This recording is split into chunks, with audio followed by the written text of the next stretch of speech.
ഇന്ന് ഏറ്റവും വികസനത്തിന്റെ കാര്യത്തിൽ കണിക്ക പോലും ചെന്ന് തൊടാത്ത വികസനമില്ലാത്ത പ്രദേശം ഏതാണെന്ന് ചോദിച്ചാൽ ദാരിദ്ര്യത്തിൽ മുങ്ങി നിൽക്കുന്ന ഒരു പ്രദേശം ആലപ്പുഴ ജില്ലയാണ്.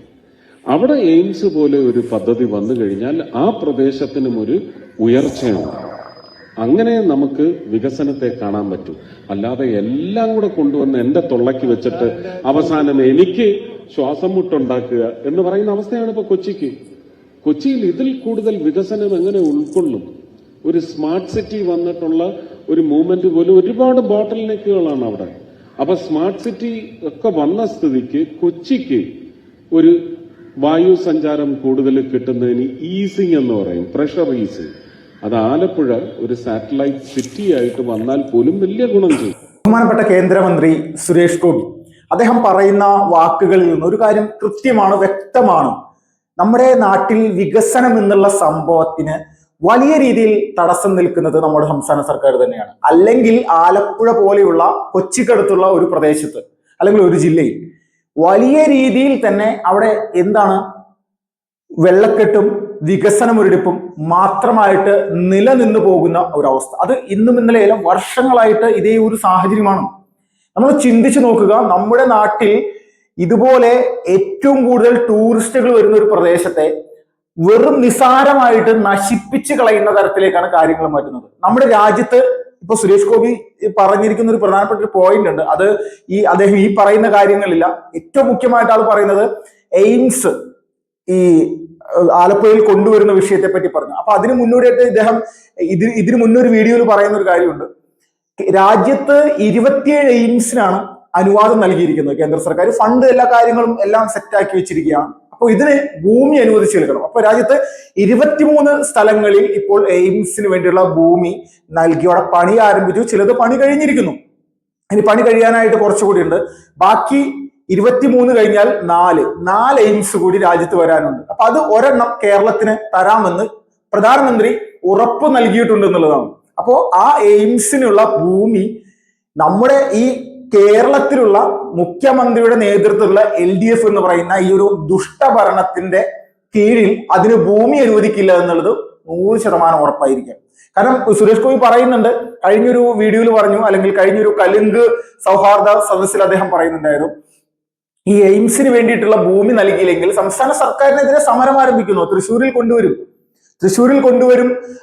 അതല്ലെങ്കിൽ ഏറ്റവും പ്രധാനമായിട്ട് അദ്ദേഹത്തിന്റെ ആഗ്രഹം ആലപ്പുഴ ജില്ലയിൽ കൊണ്ടുവരണമെന്നുള്ളതാണ്. അദ്ദേഹം ഈ സംസാരിച്ച വിഷയത്തിൽ തന്നെ നമ്മൾക്ക് വ്യക്തമാണ് എന്താണ് കാര്യം എന്നുള്ളത്. അപ്പോ ഈ എയിംസ് എന്നുള്ളത് ആലപ്പുഴ പോലെയുള്ള ഇത്രയും വികസനം ഒരിടിപ്പുള്ള ഒരു ജില്ലയിൽ വന്നു കഴിഞ്ഞാൽ അവിടുത്തെ ആ ചിത്രം തന്നെ മാറിപ്പോകും. കാരണം ഇന്ത്യ മഹാരാജ്യത്ത് ചില സ്ഥലങ്ങളിൽ മാത്രമുള്ള ഒരു കാര്യമാണ് ഈ എയിംസ് എന്നുള്ളത്. എല്ലാ സ്ഥലങ്ങളിലും ഇല്ലാത്തൊരു കാര്യമാണ്. അപ്പോൾ ഇത് നമ്മുടെ നാടിന് എത്രത്തോളം വലിയ ആരോഗ്യ മേഖല വലിയ രീതിയിലുള്ള ഒരു മുതൽക്കൂട്ടാണ്. നമ്മളിപ്പോഴും ഈ അട്ടപ്പാടിയിലെല്ലാം ഉള്ള ആദിവാസികളായിട്ടുള്ള അല്ലെങ്കിൽ നമ്മുടെ വനവാസി സഹോദരങ്ങൾ പോലും ഈ കഴിഞ്ഞ കുറച്ച് നാളുകൾക്ക് മുന്നോടിയായിട്ട് തന്നെ സ്വന്തം ഭാര്യയെ, രോഗശയ്യയിൽ കിടക്കുന്ന ഭാര്യയെ ഹോസ്പിറ്റലിലേക്ക് എത്തിക്കാൻ സാധിക്കാതെ സമയം വൈകിയതിന്റെ പേരിൽ മരണമടഞ്ഞ, ഒന്ന് ആലോചിച്ച് നോക്കണം. ഇത് ഈ പറയുന്ന നമ്പർ 1 എന്ന് പറയുന്ന കേരളത്തിലുള്ള ഒരു അവസ്ഥയാണ്. അപ്പൊ ഈ ഒരു ഇതുപോലെയുള്ള സാഹചര്യങ്ങൾ തിരുവനന്തപുരം മുതൽ കാസർഗോഡ് വരെയും എടുത്തു നോക്കുന്ന സ്ഥലത്ത് പല സ്ഥലങ്ങളിൽ വികസനം ഒരിടിപ്പ് എന്താണെന്നുള്ളത് വ്യക്തമായിട്ട് മനസ്സിലാക്കാൻ പറ്റും. അപ്പോൾ നിരവധി പദ്ധതികൾ കേന്ദ്രത്തിന്റെ ആനുകൂല്യത്തോടു കൂടി നമുക്ക് നമ്മുടെ ഈ കൊച്ചു കേരളത്തിൽ കൊണ്ടുവരാൻ സാധിക്കും. അപ്പോൾ ഈ സാഹചര്യങ്ങൾക്ക് മുടക്ക് കൊണ്ടുവന്ന് ഇതിന് 1% പോലും മുന്നോട്ട് പോകാൻ പറ്റാത്ത അവസ്ഥയിലേക്ക് കാര്യങ്ങൾ എത്തിക്കുകയാണ്. നമ്മൾ ആലോചിച്ച് നോക്കണം. ഇപ്പോ ഇരിഞ്ഞാലക്കുട എന്ന് പറയുന്ന നിയോജക മണ്ഡലത്തിൽ തൃശ്ശൂർ ജില്ലയിലെ ഇരിഞ്ഞാലക്കുടയിലെ ജനറൽ ഹോസ്പിറ്റലിന്റെ നിർമ്മാണ പ്രവർത്തനവുമായി ബന്ധപ്പെട്ടുകൊണ്ട് സുരേഷ് ഗോപി 1 കോടി രൂപ അനുവദിക്കുന്ന ഒരു സാഹചര്യം വന്ന സമയത്ത് ആദ്യം അതിന് മുടക്കാണ് നിന്നത്. ഇതിലേക്ക് MP-യുടെ ഫണ്ടിന്റെ ആവശ്യമില്ല എന്നുള്ള രീതിയിലേക്കാണ്. അവസാനം അത് മറ്റു മാർഗങ്ങളിലൂടെ 4ാം നിലയിൽ മികച്ച സംവിധാനത്തോട് കൂടിയിട്ട് ഒരു പ്രവർത്തനം അവിടെ ആരംഭിക്കുന്ന ഒരു സാഹചര്യമുണ്ട്. അപ്പോൾ ഇവിടെ ആരാണ് എതിർക്കുന്നത് ആരാണ്? അപ്പോൾ കേരളത്തിൽ ഇപ്പോൾ നിരവധി പ്രദേശങ്ങളിൽ ഒരുപാട് വികസനങ്ങൾ കൊണ്ടുവരാൻ സാധിക്കും. പക്ഷെ ഇവിടെ ഇത് കൊണ്ടുവരുന്നത് കേന്ദ്ര സർക്കാരാണ്, സുരേഷ് ഗോപിയുടെ നേതൃത്വത്തിലാണ് ഈ വികസന കാര്യങ്ങൾ ഇവിടെ എത്തിക്കുന്നത്. അതിന് പണം അനുവദിക്കുന്നത് സുരേഷ് ഗോപിയാണ്. അപ്പൊ ഇതൊക്കെ കാണുന്ന സമയത്ത് അയ്യോ ഇത് പൂർണ്ണമായിട്ടും സുരേഷ് ഗോപിയുടെ ആ ഒരു ക്രെഡിറ്റിലേക്ക് പോകുമല്ലോ, സുരേഷ് ഗോപി വളരാൻ പാടില്ല, നാട് നശിച്ചാലും, ഇതാണ് ഇവരുടെ കാഴ്ചപ്പാട്. നാട് നശിച്ചാലും സുരേഷ് ഗോപി എന്ന് പറയുന്ന വ്യക്തിയുടെ കയ്യിൽ നിന്ന് 1 രൂപ അനുവദിച്ച് കേരളത്തിന് നൽകേണ്ട കാര്യമില്ല. എത്ര സംവിധാനങ്ങൾ തൃശ്ശൂർ മേഖലയിൽ എടുത്തു നോക്കിക്കഴിഞ്ഞാൽ, തൃശ്ശൂർ റൗണ്ടിന് ചുറ്റുമുള്ള, തൃശ്ശൂർ സ്വരാജ് റൗണ്ടിന് ചുറ്റുമുള്ള പ്രദേശത്ത് ഒരു മികച്ച ഒരു ബാൽക്കണിയോട് കൂടിയിട്ടുള്ള ഒരു നടപ്പാത സെറ്റ് ചെയ്യാൻ വേണ്ടിയിട്ട് സുരേഷ് ഗോപി നിരവധി നാളുകളായിട്ട് തൃശ്ശൂർ കോർപ്പറേഷൻ ഭരിക്കുന്ന LDF സർക്കാരിനോട്, LDF ഭരണകൂടത്തിനോട് നിരന്തരമായിട്ട് അഭ്യർത്ഥിക്കുന്നുണ്ട്. പക്ഷെ ഈ അഭ്യർത്ഥനയൊന്നും അവരത് മൈൻഡ് പോലും ചെയ്യും, ഒരു പ്ലാനും തരുന്നില്ല.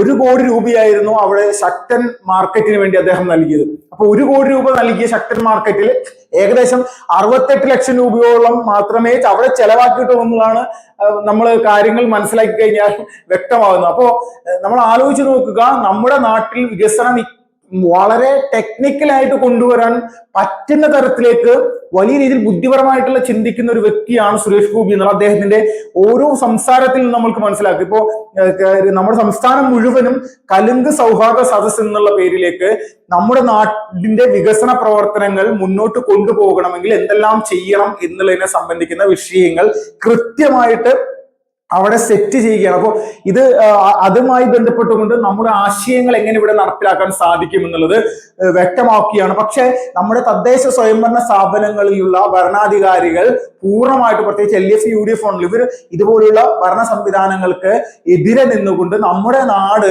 BJP എന്ന് പറയുന്ന രാഷ്ട്രീയ പ്രസ്ഥാനം വിഴുങ്ങും എന്നുള്ള രീതിയിലേക്കുള്ള ചിന്താഗതിയോട് ഒരു അന്തം കമ്മികളും അന്തം കൊമ്മികളുമായിട്ട് ഇവിടെ ജീവിച്ചു പോകുന്ന ആളുകളാണ് ഇവർ. നമ്മൾ ഓരോ സംസ്ഥാനത്തിന്റെ വികസന പാത എടുത്ത് നോക്കിക്കഴിഞ്ഞാൽ, ഇപ്പൊ നമ്മുടെ തമിഴ്നാട് ഇന്ത്യ മഹാരാജ്യത്ത് GDP-യിൽ ഏറ്റവും വലിയ സമ്പദ് വ്യവസ്ഥയായി നിൽക്കുന്ന ഒരു സംസ്ഥാനമായിട്ട് മാറിയിരിക്കുകയാണ്. അവർ ഏത് തരത്തിലുള്ള രാഷ്ട്രീയം മുന്നോട്ട് വെക്കുന്നവരാണെങ്കിലും വികസനത്തിന്റെ കാര്യങ്ങളിൽ, പുതിയ സംരംഭം കൊണ്ടുവരുന്ന കാര്യങ്ങളിൽ അപ്പോൾ 1% പോലും അവർ ഒരു നെഗറ്റീവ് ഇല്ല. ഇപ്പോൾ സുരേഷ് ഗോപി തന്നെ പറയുന്നുണ്ട്, കേരളത്തിൽ ഒരു സ്ഥലത്ത് അനുവദിച്ചില്ലെങ്കിൽ സ്റ്റാലിനെ വിളിച്ച് അദ്ദേഹത്തിന്റെ അനുമതിയോടുകൂടി പുള്ളിക്കാരന് താല്പര്യമുള്ള തമിഴ്നാട്ടിൽ എവിടെയെങ്കിലും എയിംസ് കൊണ്ടുവരും എന്നുള്ള രീതിയിലേക്ക് വരെ പറയേണ്ടി വരുന്ന ഒരു ഗതികേട് നമ്മുടെ നാട്ടിലുള്ള ഒരു കേന്ദ്രമന്ത്രിക്ക് ഉണ്ട് എന്ന് പറയുമ്പോൾ, ഇവിടെയുള്ള പിണറായി വിജയൻ എന്ന് പറയുന്ന മുഖ്യമന്ത്രിയുടെ നേതൃത്വത്തിലുള്ള ഭരണ സംവിധാനം എത്രത്തോളം വികൃതമായിട്ടുള്ള ഒരു ഭരണ ഗൂഢമായി മാറിയിരിക്കുന്നു എന്നുള്ള ഒരു തർക്കമില്ല. ഇവർ ഭരിക്കുന്നിടത്തോളം കാലം കേരളത്തിൽ 1% പോലും കേരളത്തിന് വികസന കാര്യങ്ങളിൽ മുന്നോട്ട് പോകാൻ സാധിക്കില്ല. ഒരു സംരംഭങ്ങളും പുതുതായിട്ട് കേരളത്തിൽ വരുന്നില്ല. യുവജനങ്ങൾ ജോലിയില്ലാതെ തെണ്ടിത്തിരിഞ്ഞ് നടക്കുന്ന സിറ്റുവേഷനാണ്, ഒരു സംശയവും വേണ്ട.